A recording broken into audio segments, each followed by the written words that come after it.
वरून क्रिस्पी आतून मऊ एकदम छान अशी स्नॅक्स रेसिपी बनवलेली आहे। ही रेसिपी थोडीशी युनिक आणि नवीन आहे, त्यामुळे शेवटपर्यंत नक्की पहा।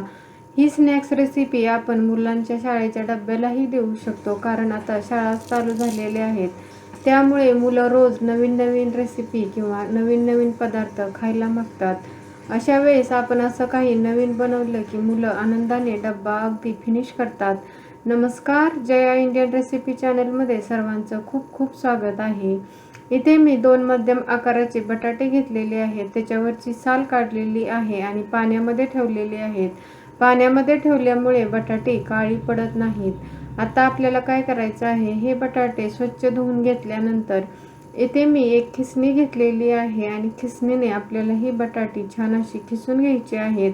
तर इथे मी मध्यम होल असताना त्या खिसणीने इथे मी खिसून घेत आहे आणि जो बटाट्याचा किस आहे ना, तो मी डायरेक्ट पाण्यामध्ये किसून घेत आहे, जेणेकरून तो बटाट्याचा किस आहे तो लाल पडत नाही किंवा काळपट होत नाही। इथे मी सर्वच बटाटी अशा पद्धतीने किसून घेणार आहे।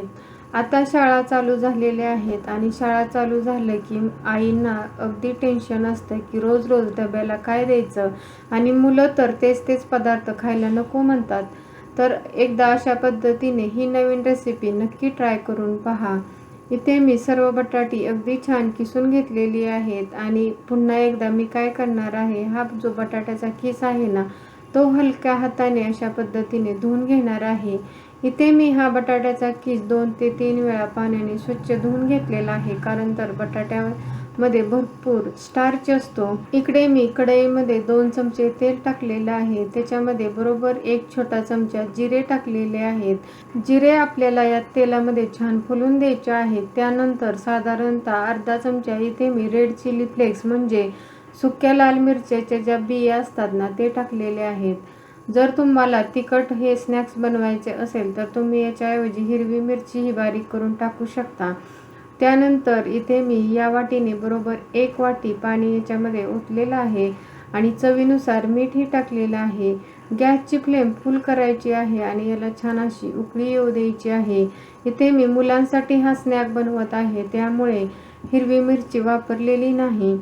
थोड्या वेळानंतर इथे बघा मस्त अशी या पाण्याला उकळी आलेली आहे। असं पाण्याला उकळी आली की जो आपण बटाट्याचा किस करून स्वच्छ धुवून घेतलेला आहे ना, तो आपल्याला या पाण्यामध्ये टाकायचा आहे आणि आपल्याला हा बटाट्याचा किस अगदी छान असा शिजवून घ्यायचा आहे।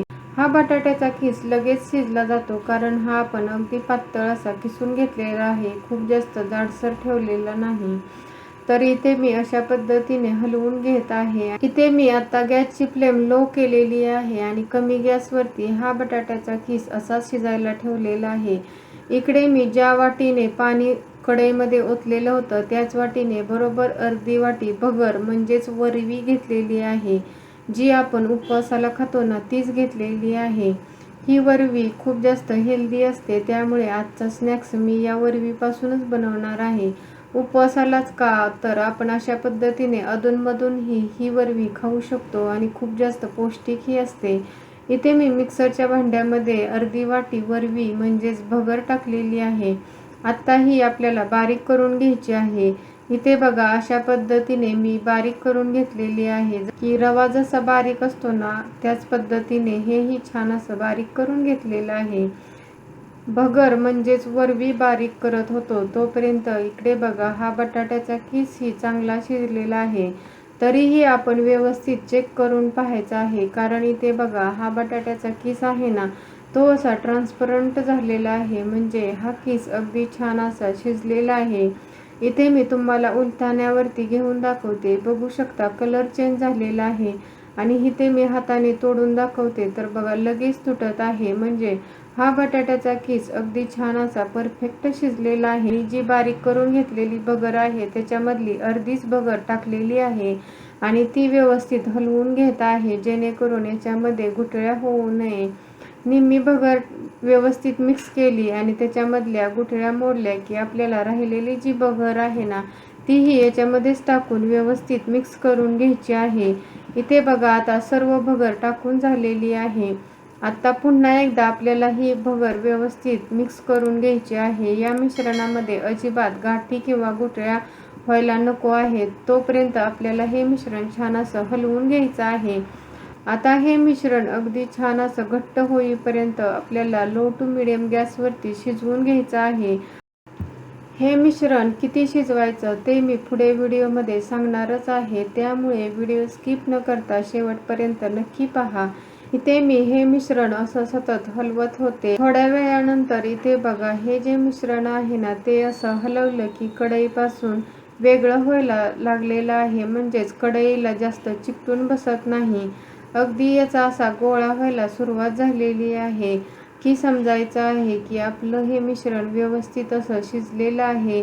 तर इथे मी काय करणार आहे, एकदा का याचा असा गोळा व्हायला सुरुवात झाली की गॅस बंद केलेला आहे आणि इकडे मी काय केलेलं आहे, एक मोठं ताट घेतलेलं आहे. ते असं पालतं घालून त्याच्यावरती थोडंसं तेल टाकलेलं आहे आणि तेल व्यवस्थित आपल्याला या ताटाला लावून घ्यायचं आहे. आणि तेल लावल्यामुळे काय होतं, आपलं जो स्नॅक्स आहे ना तो व्यवस्थित निघला जातो. त्यानंतर हे जे मिश्रण आहे ना ते मी या परातीमध्ये टाकून घेतलेलं आहे आणि गरम गरम असतानाच आपल्याला याच्यावरती असं थापून घ्यायचं आहे.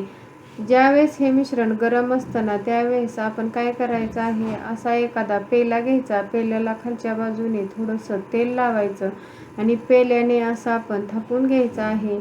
इथे हे जास्त जाड किंवा जास्त पातळही करायचं नाही. याची जाडी आहे ना ती मिडियम ठेवायची आहे.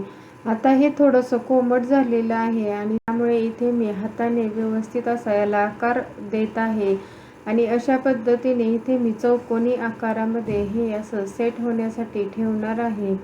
तुम्हाला जसा गोल किंवा चौकोनी आकार करायचा असेल त्या पद्धतीने तुम्ही हे थापून घेऊ शकता.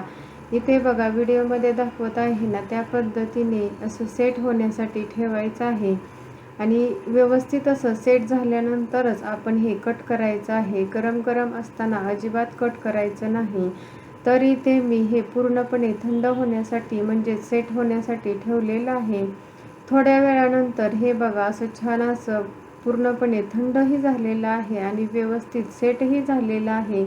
इथे मी अशा पद्धतीने आता कट करून घेणार आहे. गरम असताना जर तुम्ही कट करायला घेतलं असताना तर चाकूलाच हे मिश्रण भरपूर लागलं असतं. त्यामुळे हे पूर्णपणे थंड झाल्यानंतरच कट करून घ्यायचं आहे. इथे बघा, अशा पद्धतीने मी सुरुवातीला हे असे चौकोनी मोठे मोठे आकार देऊन घेतलेले आहेत. तुम्हाला जसं हे आकार आवडतील ना त्या पद्धतीने घेऊ शकता. आता हे चौकोनी आकारामध्ये जरी ठेवलं ना तरीही चालू शकते, पण मी इथे अशा पद्धतीने त्रिकोणी आकारामध्ये हे कट करून घेत आहे. असे छोटे छोटेच करून घेणार आहे, कारण हे मी मुलांसाठी बनवत आहे. तुम्ही हवं तर जसा हा मोठा चौकोनी आकार आहे ते तसं ठेवलं तरीही चालू शकते. इथे बघा, अशा पद्धतीने अगदी छान असं त्रिकोणी आकारामध्ये हे मी व्यवस्थित असं कट करून घेत आहे. आणि ही जी रेसिपी आहे ना ती आपण मुलांच्या डब्याला जर दिली ना तर मुलं डब्बा आवडीने खातील. आणि बघा, ही रेसिपी बनवायला अगदी साधी सोपी आहे. आपल्या नेहमीच्या घरातल्या साहित्यामध्ये तयार होते. कट करून झालं की आपल्याला हे तळून घ्यायचं आहे आणि इथे बघू शकता अगदी छान असा याचा त्रिकोणी आकार आलेला आहे. अजिबात खाली परातीला किंवा ताटाला लागलेलं नाही. अगदी व्यवस्थित असं सेट झालेलं आहे. अजिबात याचा आकार बिघडलेला नाही. आता आपल्याला हे छान असं तळून घ्यायचं आहे. इकडे मी अगोदरच गॅसवरती तेल अगदी छान कडकडीत गरम करून घेतलेलं आहे. त्याच्यामध्ये हे सर्व जे तुकडे आहेत ना ते टाकलेले आहेत. जेवढे कढईमध्ये बसतील ना तेवढेच याच्यामध्ये टाकायचे आहे. गॅसची फ्लेम मिडियम ठेवलेली आहे आणि काय करायचं आहे, ज्यावेळेस आपण हे तळायला टाकतो ना तर लगेच याला हलवायचं नाही. जर तुम्ही हलवलं तर याचा आकार बिघडू शकतो, त्यामुळे लगेच हलवायचं नाही. याला छान असा आकार धरू द्यायचा आहे. इथे बघा, थोड्या वेळानंतर याचा कलर आहे ना तो हलकासा चेंज झालेला आहे. हलकासा लाईट सोनेरी कलर याला आलेला आहे की आपण काय करायचं आहे, अशा पद्धतीने हा उलटून घ्यायचा आहे आणि दोन्ही साईडनी आपल्याला अगदी छान असा याला सोनेरी कलर येईपर्यंत तळून घ्यायचे आहेत. इथे बघा, याच्यामध्ये भरपूर बबल्स आहेत, पण जसजसं हे छान असं तळलं जातं ना याच्यानं, तसतसं याच्यामधले बबल्सही कमी होतात. आणि इथे बघा थोड्या वेळानंतर याला छान असा लाईट सोनेरी कलर आलेला आहे. याच्यापेक्षाही जास्त डार्क कलर येऊ द्यायचा नाही, कारण हे जरी तेलामधून आपण काढलं ना तरी याची तळण्याची प्रोसेस चालू असते. त्यामुळे असा लाईट सोनेरी कलर आला की हे सर्व काढून घ्यायचे आहेत. आणि इथे मी अशाच पद्धतीने राहिलेलेही तळून घेतलेले आहेत. इथे बघा अगदी छान असा याला सोनेरी कलर आलेला आहे. वरून अगदी क्रिस्पी आणि आतून अगदी मऊ असे झालेले आहेत. इथे तुम्हाला आवाजावरून कळले असेल की वरून अगदी छान असे क्रिस्पी झालेले आहेत आणि अजिबात तेलकटही झालेले नाहीत. अगदी हेल्दी अशी स्नॅक्स रेसिपी तयार झालेली आहे. हे तुम्ही दह्याबरोबर सॉसबरोबर खाऊ शकता. तुम्हाला हा व्हिडिओ आवडला असेल तर लाईक करा, शेअर करा. चॅनलवरती नवीन असाल तर प्लीज चॅनलला सबस्क्राईब करा. त्याच्या शेजारी जे बेल आयकॉन आहे तेही प्रेस करा, म्हणजे नवीन व्हिडिओचं नोटिफिकेशन भेटेल. व्हिडिओ शेवटपर्यंत पाहिल्याबद्दल खूप खूप धन्यवाद. पुन्हा भेटूया अशाच नवीन रेसिपी बरोबर. तोपर्यंत मस्त खा, हेल्दी रहा. नमस्कार.